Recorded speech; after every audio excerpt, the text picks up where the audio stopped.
अमरीकी सदर की बात हुई है तो अमरीकी सदर ने एक और स्टेटमेंट दिया जिसमें वो कह रहे हैं स्ट्रेट ऑफ हॉर्मुज़ पर मुकम्मल कंट्रोल है।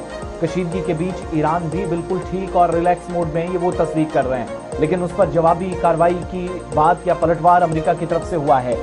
सिक्योरिटी खतरे में तैयारा तब्दील करने की तस्दीक भी की, लेकिन बड़ी बात ये कि अमेरिका में सदर तीसरी बार भी जिम्मेदारी संभालने की कोशिशें कर रहे हैं। जब ये सवाल पूछा गया उनसे कि क्या 2030 के इलेक्शंस के बाद या 2028 में जब इलेक्शन है तो चूंकि वहां के कानून के मुताबिक वो दोबारा से इंतखाबात में नहीं आ सकते, 2 टर्म्स होती हैं 10 साल की, जैसे ओबामा बने, जैसे दीगर कई लोग बने 2 मरतबा, ये भी इससे पहले 45 में सदर के तौर पर जिम्मेदारी संभाली और अब जाकर वो 2020 के बाद 2025 में जिम्मेदारी उनको जनवरी में मिली बतौर अमेरिकी सदर 47वें प्रेसिडेंट के। लेकिन इस सिलसिले को वो कंटिन्यू करना चाहते हैं, इस ख्वाहिश का इजहार उन्होंने खुद किया है, मगर वो ये भी एतराफ़ कर रहे हैं कि 2028 में वो तीसरी बार इलेक्शन लड़ने के ख्वाहिशमंद हैं, मगर उन्हें एक चीज रोक रही है, वो है मुल्क का आईन।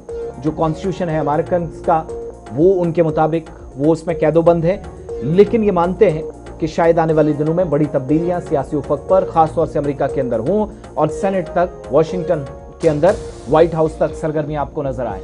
एक तो ये, दूसरा स्ट्रेट ऑफ हॉर्मुज़ पर मौजूदा सूरत हाल क्या है, उस पर भी एक जवाब अमेरिकी सदर ने दिया।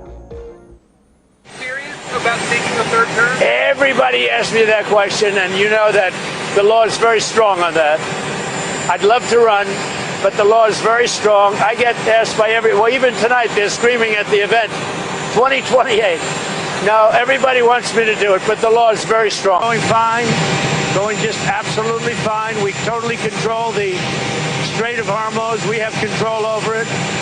Nobody else, only us. Our Navy is unbelievable. And things are going great for our country.